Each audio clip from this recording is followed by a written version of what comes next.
Okay, so today I'm going to show you a rather elaborate construction within which we're going to see lots of interplay between Pascal's theorem, Brianchon's theorem, conics, and this idea of involution.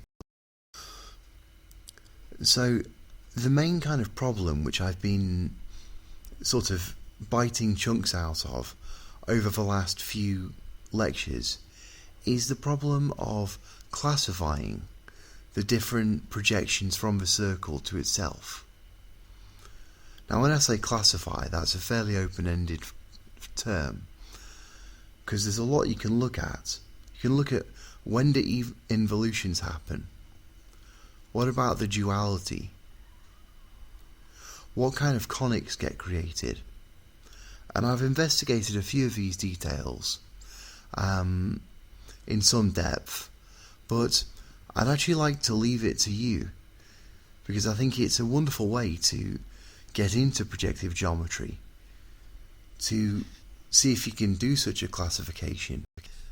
Okay, so if you've watched some of the previous videos about Pascal's theorem and Brianchon's theorem, you might recall that one of the best ways to start looking at them is by having a circle, because it's the simplest conic, and we can look at Pascal's theorem by thinking about a hexagon which has sort of been drawn kind of inside the circle, in the sense that these light green lines for this hexagon are passing inside the circle.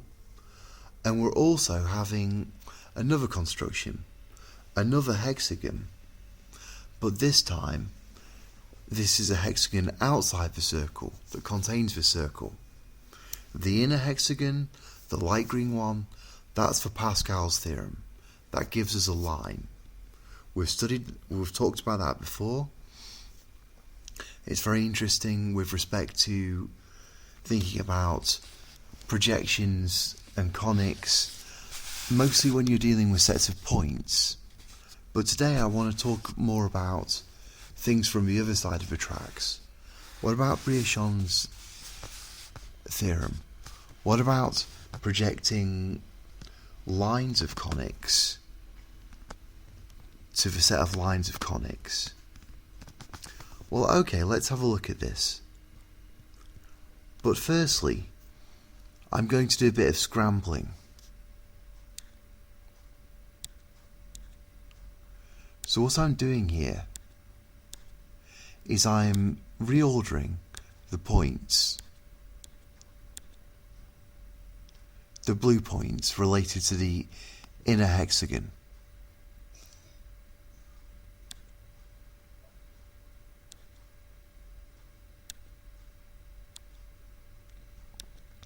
So there we go. I've just changed the order around a bit. This is perfectly legal under Pascal's theorem and everything else. We've still got a hexagon. It's just that it now looks more like a hexagram, because no two points which are adjacent on the circle are actually directly linked by green lines. So basically we just mixed up the order a bit.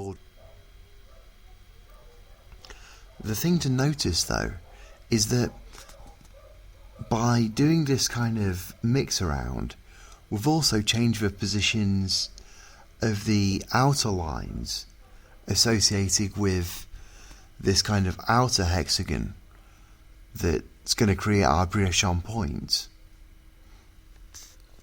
And the reason for that is that this outer hexagon is made out of 3 dark green lines, each of which is tangential to one of these blue points which we've been mixing up. But that's okay, that's what we want to do. And I'll tell you why we want to do it. Firstly, look.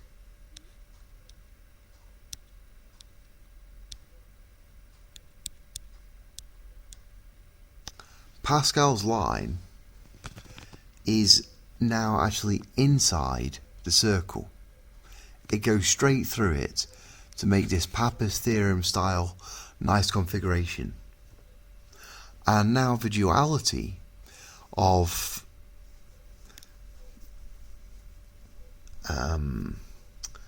Pascal and Brianchon's theorem says that the Brianchon point should now be outside of the circle.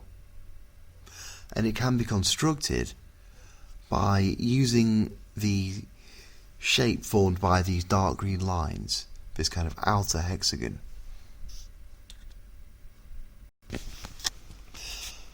Okay, so how do we construct the Brianchon point? Well, it would usually be fairly straightforward because we'd be working with a cyclically ordered set of points. But in this case here we have a bit of a different setup where our dark green lines are forming a different sort of shape. And so the question is then, how do we make Brianchon's front point from this shape? Well, a good preliminary question is, what shape do these green lines form? And it's basically something like this.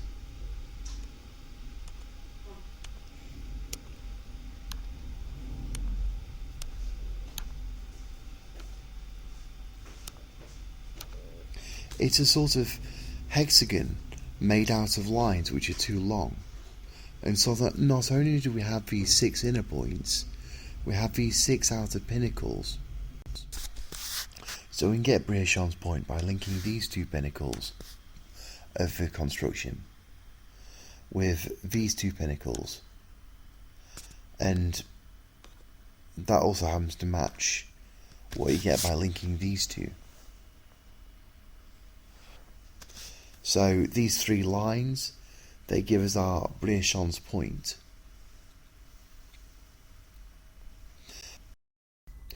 And so here we have our setup. A quite nice reminder of the duality. We have Brianchon's point, we have Pascal's line, and now basically we're going to start to change things a bit to make some very interesting projections. So I'm going to now clear away all of the structure behind the Pascal's thing. So those light green lines and Pascal's line are going to disappear temporarily, and we're going to focus on the things to do with Brianchon's construction. Now, as we go through this discussion, I'll periodically bring back Pascal's stuff so that we can compare it with the Brianchon stuff and see that there's some really nice, the Brianchon stuff, and see that there's some really nice symmetry going on. But for the moment, let's just focus on this.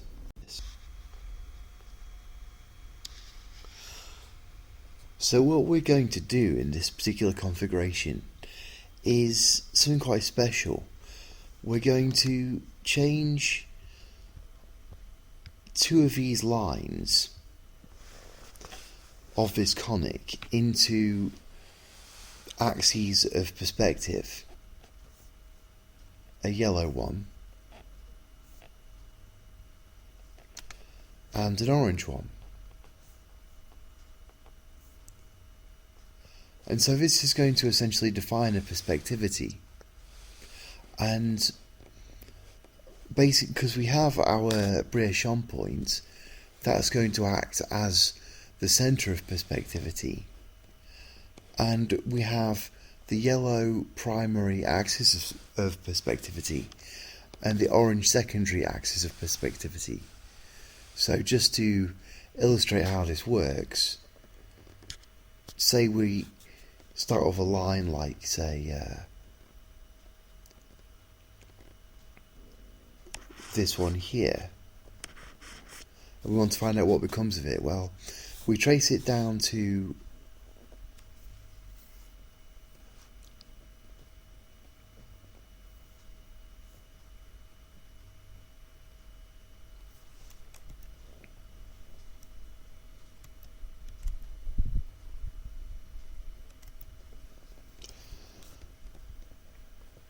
So just to see how this works, suppose we have a line like this one, and we're interested in where it gets projected to under this system. Well, we trace it down to this axis of perspectivity. And remember, essentially this is a range of points, and each member of a range, each point on this yellow line, has two different lines going through it. One is from the pencil of lines from the conic, and one is from the pencil of lines of the centre of perspectivity, the Brianchon point. And so essentially what this place acts like is a kind of turning booth which changes this green line to this red line. And then this red line meets the second axis of perspectivity, which again changes the direction. Instead of going towards the centre of perspectivity, we now once again move along one of these lines of the conic. So essentially, in a nutshell, this projection changes this line here to this line here. Okay, so here we have the full setup with the Brianchon point, and basically we've set up this projection from the circle to itself by taking the Brianchon construction and then changing two lines into axes of perspectivity. So let's have a look at how this works in practice. It's essentially a mapping from lines of the conic to lines of the conic. So let's say that we started here.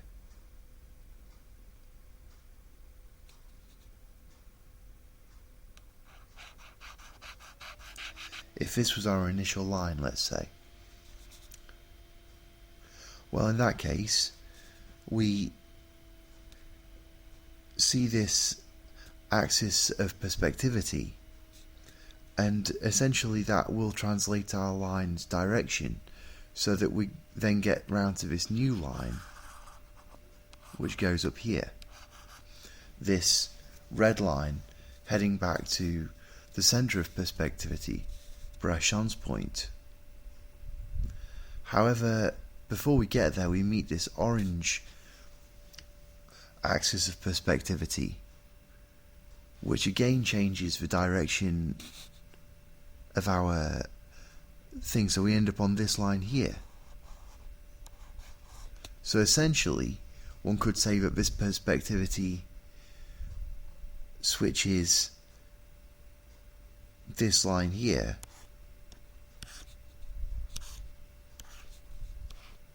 onto this line here. But there's a bit more to it than that.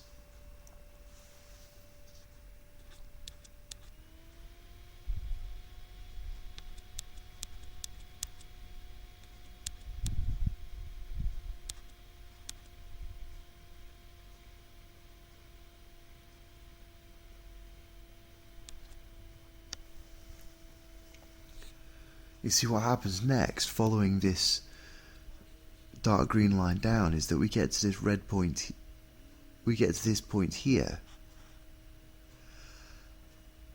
and now again we hit the yellow axis of perspectivity, and again we find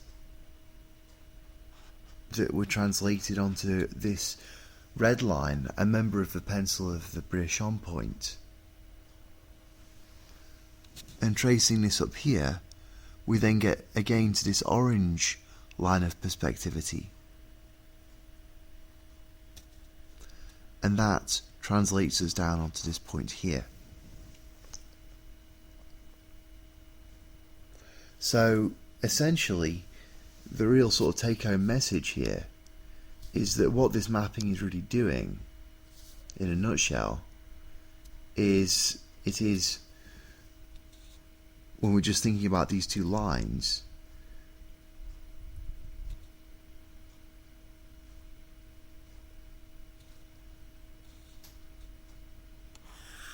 it's sending this line to this line, this lower dark green line to the upper dark green line, and vice versa. So in fact, this is an involution, and the whole system has a kind of symmetry about the middle. So in just the same way, this is this projection swaps around the positions of these two lines.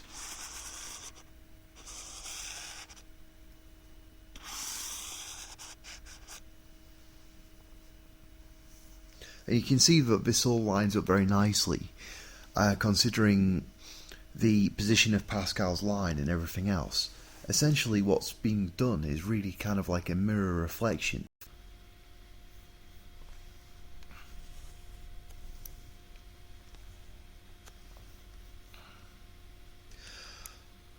Okay, so here we can see how our mapping is working.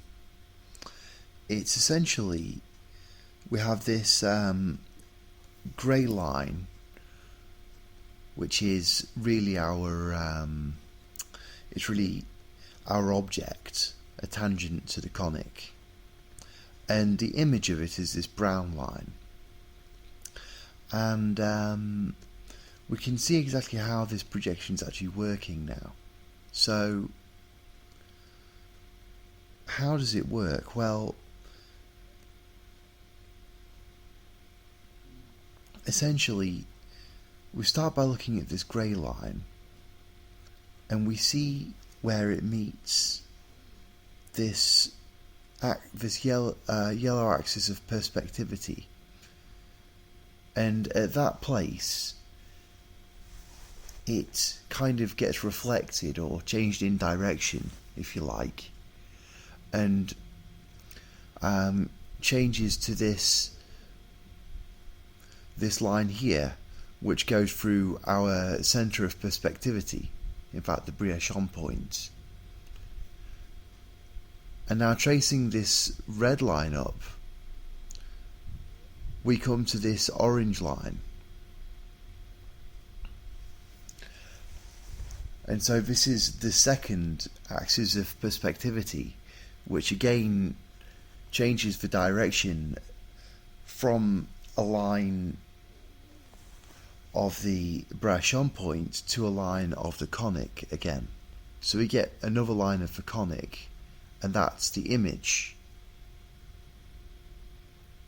That's this darker grey line. Sorry, this brown line. And we can see how the position of the brown line changes with the position of the grey line.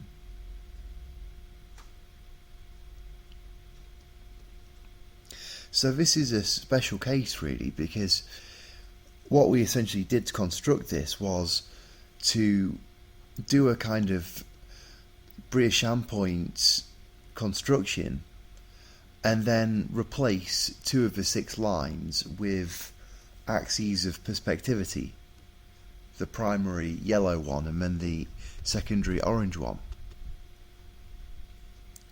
And it leads to this mapping, which has some rather interesting properties. In particular, this mapping is an involution. You can probably see it has a kind of mirror symmetry.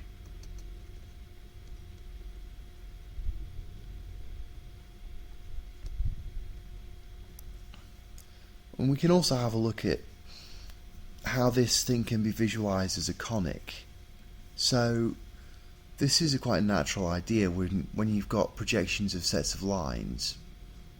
So we look at the place where the object line intersects with the image line, where the grey line meets the brown line, and we put blue points there. And so now, if we look at the kind of track traced out by those blue points as we move our image, we'll see what kind of conic we get.